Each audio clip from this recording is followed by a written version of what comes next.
First and foremost, I want to give all praise, honor, and glory to Yahweh, Bahashem, Yahweh Shai, Bahashem, Rakakwadash. Yahweh is the name of who this world ignorantly calls God. Yahweh Shai is the name of who this world ignorantly calls Jesus. Bahashem means in the name, Rakah means spirit, and Quadash means holy. And that's all in the Paleo Hebrew. I also want to give double honors to the elder bishops and apostles of Great Millstone at the time of this truth. Today's lesson, I wanted to go into a couple scriptures, going into the image of the beast and how that is the New World Order, right? And getting a couple scriptures going into how this is nothing new, right? This is nothing new. This is the exact same thing they're trying to do in the Greek Empire, the exact same thing they're doing in the Roman Empire, right? That beast that fell, and the exact same thing they're doing today. Because as the scriptures say, hey, there's nothing new under the sun, and these devils are still in power. Right, we're still in the Roman captivity right now, in the last kingdom before the kingdom of heaven is established, and that's when the Israelites are ruling forever. Okay, and since back then, they still had that mindset of unifying everything, one God. Right, if you actually look into the history, you look into Serapis Christus, right? Serapis Christus, I think, was set up by Ptolemy, and the job of that god was to unify the Greek god, right, Zeus, with the Egyptian god Horus and Apis, the bull, right? Serapis Christus. And it's the same thing they're not trying to do today, is unify the religions, because there was a split back then, right? But what Ptolemy wanted to do is, hey, get that god, get this one, and make a new one. And now they have the shared beliefs, and now all you guys can believe in the same God.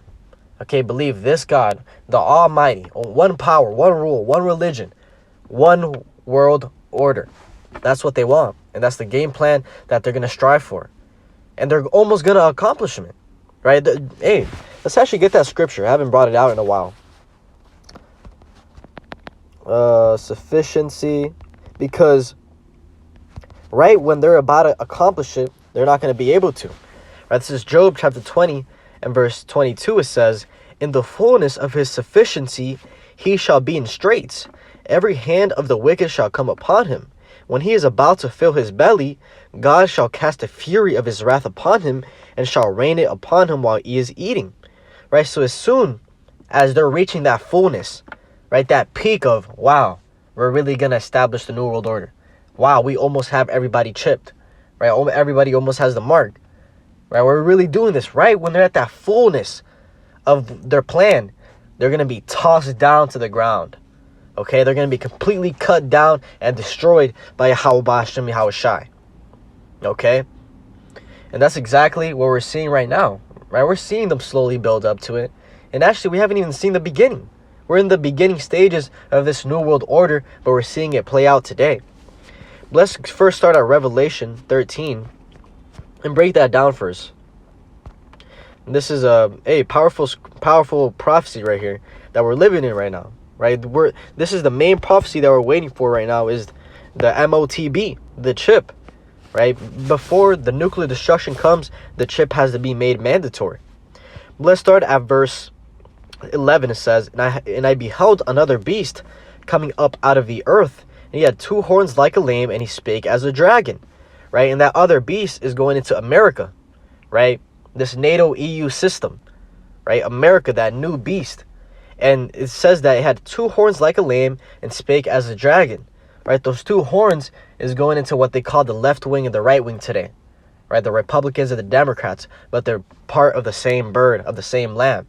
Right? They're all controlled opposition. And then it says he spake as a dragon. Right? Those draconian laws. Right? Straight authoritarian, however you say that. Right? If you look into the history, there's this man called Draco. And pretty much he had the strictest laws. Right, if you stole, he would put you to death. And that's exactly what this devil does. It says, and he doeth great wonders, so that he maketh fire come down from heaven on the earth in the sight of men. Right, through the way of this technology, he's able to do these great wonders. Right, through the chip, he's going to be able to make paraplegic people walk again. People that are blind see again. Right, these are miracles that Yahweh Shai, when he was on the scene, he was performing. And that's exactly what these devils want to do. Right, that's part of their New World Order, is being like Yahweh, being like God. And we're going to get some scriptures on that. Okay, it says, and deceiveth them that dwell on the earth by the means of those miracles we had power to do in the sight of the beast, right, the system, saying to them that dwell on the earth, that they should make an image to the beast, which had the wound by a sword, and did live, right? Because that beast, right, that had a wound by a sword and did live, was going back into the ancient pagan Roman Empire, right? It fell, it got wounded by the sword, but ultimately it lived, and it came back by the way of NATO and EU, America. That's what it's going into. It says, and he had power to give life unto the image of the beast, that the image of the beast should both speak, and cause that as many as would not worship the image of the beast should be killed. Okay, and as I said, the image of the beast is a new world order. If you don't comply to the system, right, which the true trials of complying to the system is going to come when they make that chip mandatory. If you don't take it, you're pretty much denying their image, denying their order. Okay, and for that reason, a lot of us are going to have to put to death. Right, it goes into that. I think it's Revelation 21, if I remember correctly. Let's just check that. Revelation, nope, 19.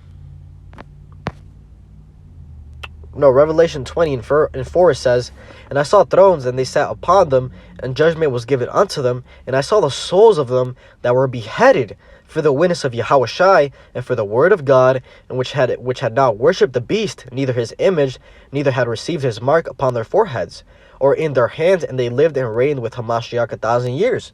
Right? But the point is that some of us are going to have to get beheaded for the witness, right, for the word, and for not worshiping the beast or his image. Right, not taking that chip, bowing down to his order. Okay, that's what it's going into. And it says, prophecy, right, we're about to see this play right now. We're seeing it play right now. It says, and he causeth all, both small and great, rich and poor, free and bond, to receive a mark in their right hand or in their foreheads, and that no man might buy or sell, save he that had the mark or the name of the beast or the number of his name. Right, and that's exactly what we're seeing coming down the pipeline is the mark, which is a RFID chip. Okay, it's going to have to put inside of you, and without that, you're not going to be able to buy or sell. It's going to have all your information, right? Digital identification, authenticity. You know how they're going to sell it. And without that, if you don't take it, you're pretty much denying the image and pretty much saying fuck you to the system. Okay, but now let's get a scripture in 1 Maccabees. 1 Maccabees chapter 1 and verse 41 to show that, hey, since back then, this is the same idea that they've had. Right, verse 41, it says, moreover, King Antiochus wrote to his whole kingdom that all should be one people. Right? One people, one rule, one religion. It all goes back to then, and it's nothing new. This is the same exact thing they were trying to force back then. Right? One people. And everyone should leave his laws. So all the heathen agreed according to the commandment of the king. Right? He pretty much told them. Hey, it tells you down here. Verse 50, it says, and whosoever would not do according to the commandment of the king, he said he should die. So he pretty much said, hey, if you don't eat that pork, we're going to kill you.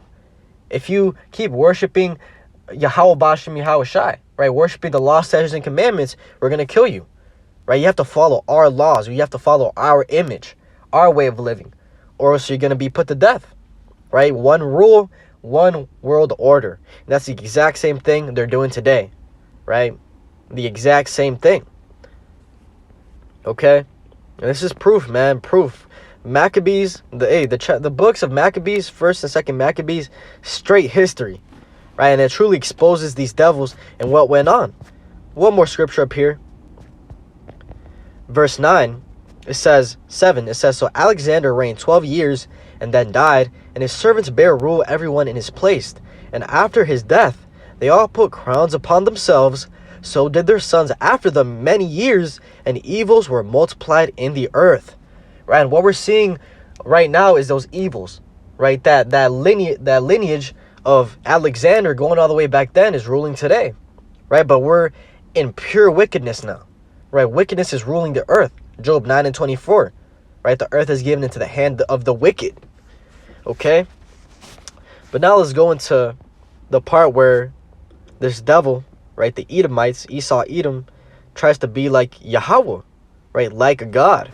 That's in Thessalonians, 2 Thessalonians chapter 2 In verse 3 it says, "Let no man deceive you by any means, for that day shall not come, except there come a falling away first, and that man of sin be revealed, the son of perdition."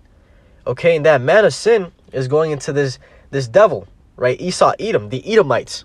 And that's exactly what's happening, is they're being revealed, right? Their true identity of who they are is being revealed, right? They labeled themselves white people for so long, but now here we have the prophets bringing out the truth of the Bible and exposing who they truly are, right? According to the Bible, and bringing out all the lies that they've sown for all these years.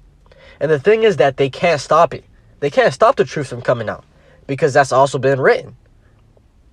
Verse 4, it says, "Who opposeth and exalteth himself above all that is called God, or that is worshipped, so that he as God sitteth in the temple of God, showing himself that he is God." Right? He's pretty much out here acting like he's Yahweh, right? Thinking that he can do everything Yahweh does. Create life. That's what he's trying to do now. Create artificial life. Create mutants, right? The transformers. Okay, and that's straight wickedness.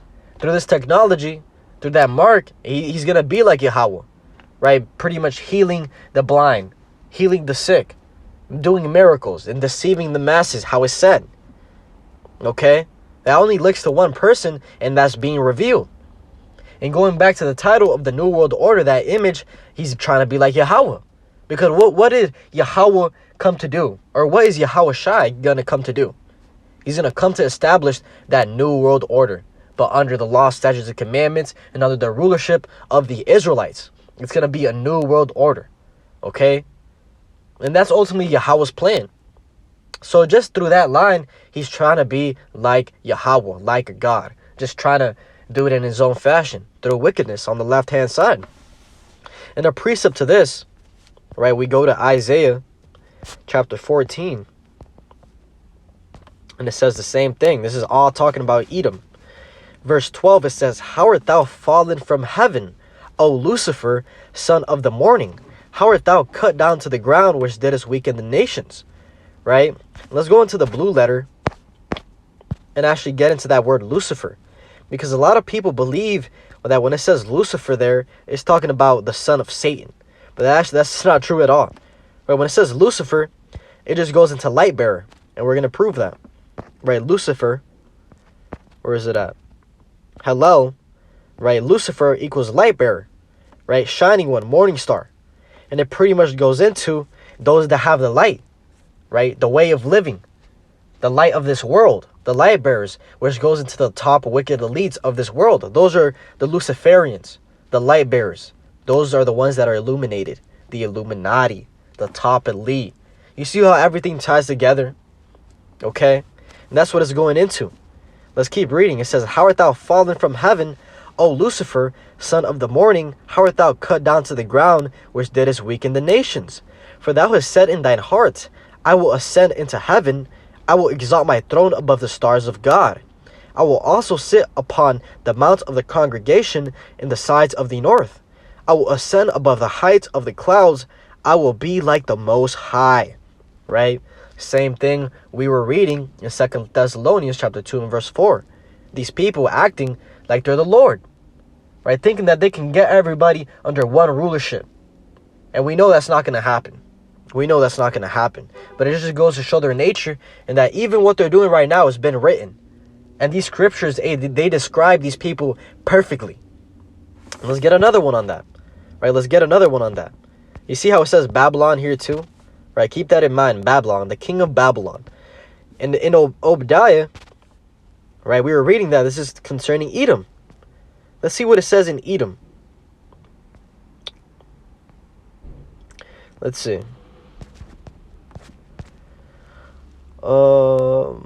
Right, same thing. Obadiah chapter 1 and verse 3 says, "The pride of thine heart hath deceived thee.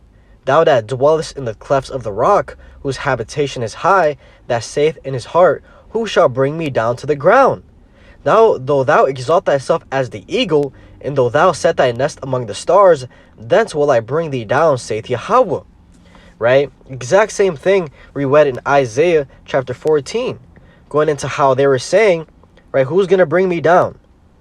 right? I will ascend above the heights of the clouds. I will be like the Most High. Yet thou shalt be brought down to hell, to the sides of the pit. Okay, and that actually, hey, let's tie it all together. Right, we go to Revelation now, chapter 20, and it goes into that. Right, they're going to, Revelation chapter 20 and verse 3, verse 2, it says, and he laid hold on the dragon, that old serpent, which is the devil and Satan, and bound him 1,000 years. And that's going into this nation, the wicked, right, the Edomites. Right, they were ultimately thrown down. Those 1,000 years is going into the Middle Ages when they weren't in rulership. Right, over there in Europe, you had the Israelites ruling, right, dark-skinned people, but they were going after the other nations' gods. Right, you had the Moors, which were Israelites, but they believed in Islam. Right, that's what it's going into. Those 1,000 years, and he was bound. Right, he was thrown, verse 3, and cast him into the bottomless pit, and shut him up, and set a seal upon him, that he should deceive the nations no more, till the 1,000 years should be fulfilled, and after that he must be loosed a little season. Right, after those 1,000 years passed, the Middle Ages passed, the Dark Ages, what happened? The Renaissance. What does that mean? The rebirth, the renewal, right? Because he came out of that pit. But what does it say?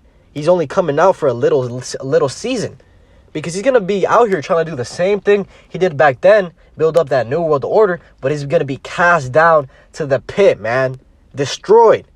That's why it says he's going to be loose for a little season. He's not going to be able to come out with his whole plan. Okay, that's just not possible. Right, the Israelites at the end of the day are going to win this war and win this battle.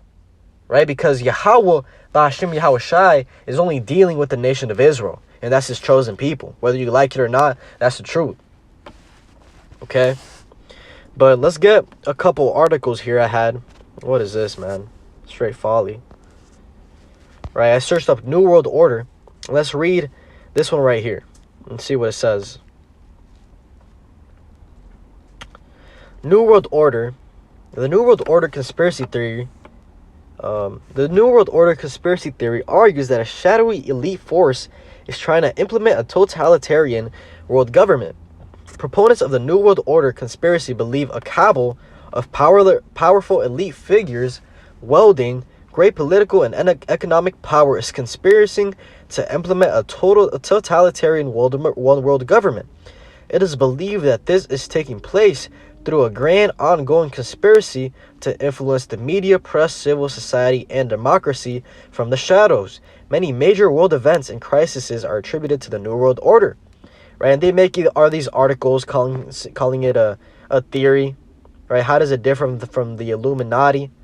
But the truth is that this is what's really going on. Right, when you filter it through the scriptures, you know this is what's really going on. Right, Kanye came out that one time going into how all the social media sites, all the banks, everything is owned by one family, by one set of people, actually. The so-called Jewish, right? Which those people are imposters, right? They're actually Edomites. But that's what it's prophesied, man. What does it say in 2nd Ezra chapter 6 and verse 9? Right? Esau is the end of the world, and Jacob is the beginning of it that followeth. Right? Esau, Edom, the Edomites are supposed to be ruling right now, before the kingdom of heaven is established, and that's exactly what we're seeing. We're seeing them controlling everything. Okay, so this is not, they like to fact check, right? Call these people crazy that believe in this, but this is actually what's going on, whether you believe it or not. Hey, and they even brought it out right here, man. I forgot about this. The dollar sign. On the back it says, the reverse side of the Great Seal of the United States, the Latin phrase Novus Ordo Seclorum, appearing on the reverse side of the Great Seal since 1782, and on the back of the U.S. $1 bill since 1935, translates to New Order of the Ages, and alludes to the beginning of an era where the United States of America is an independent nation state. Conspiracy theories claim this is an allusion to the New World Order. That's exactly what it is, man. It literally says it in Latin. New Order of the Ages. You can't get around that one, man. It's on the back of the dollar, and they have the little pyramid with the eye, right? All seeing. The illuminated ones, man. The Luciferians. You can't get around the point. And there's more and more information coming out daily that backs this up. Okay? Everything that is hidden is going to come to light today or tomorrow. It's going to come to pass regardless. And we're seeing it happen, man. We're seeing it happen. We're seeing slowly how they're coming through the way of the mark, right? Setting up that Amazon One Palm technology. Where all that is gradualism, right? Slowly but surely getting the people accustomed to that way of technology. Okay, and soon to come, they're gonna bring that big event. They're gonna bring that chaos to then bring that order, right? That's their whole game plan. Order out of chaos. But we see it happening, man. We see it happening. That's why it says in Romans that now is high time to awake out of sleep. Now is high time to arise out of sleep, right? Because the prophecies are playing out in full effect, right? We're supposed to be hitting the pedal, hey, all the way to the bottom, because we see it playing now. Now is not the time to slack. Now is not the time to lose faith, okay? But that's all I had for today. Just a couple precepts going into this subject. Hopefully this was edifying. But with that, I want to give all praise, honor, and glory to Yahweh, Bahashim, Yahushai, Bahashim, Rakakwadash. And actually, I forgot. I had one more article. Got sidetracked. Right? It says, the Pope urges all religions to unify for peace and justice. Right? And this is something the Pope did a couple years ago. And I think he also did it recently. Right? Pretty much going into how, hey, the Pope and Islam, right, they have to unite. Okay? Pope Francis urged members of all religions and those belonging to no church on Wednesday to unite to defend justice, peace in the environment, and not allow the value of a person to be reduced to what he produces and what he consumes. Okay, and all these people, right, Orthodox, non-Catholic, Christian, Anglicans, Lutherans, all these damn religions, fake religions, are unifying. And it all goes down to the same thing of that new world order. One religion, one monetary system, one everything. Okay? That's ultimately what he dials into. But like I said, I want to give double honors to the outer bishops and apostles, and hopefully this was edifying. Shalom, Shalom.